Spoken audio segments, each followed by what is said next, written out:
আজকে বানাবো রসগোল্লা, তাই একটা পাত্রের মধ্যে 1 লিটার ফুল ফ্যাট দুধ নিয়ে নিয়েছি। দুধটা 3 বার উতলানো পর্যন্ত গরম করব। তারপর একটা লেবুর সাহায্যে দুধটা ছানা কাটিয়ে নিয়েছি।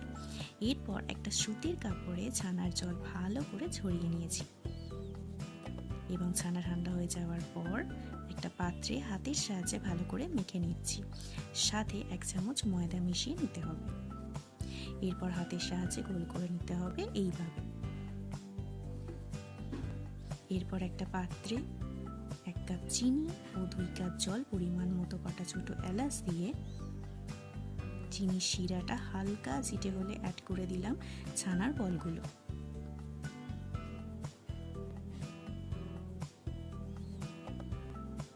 এর মধ্যে কিছুটা ময়দা গোলা জল অ্যাড করব।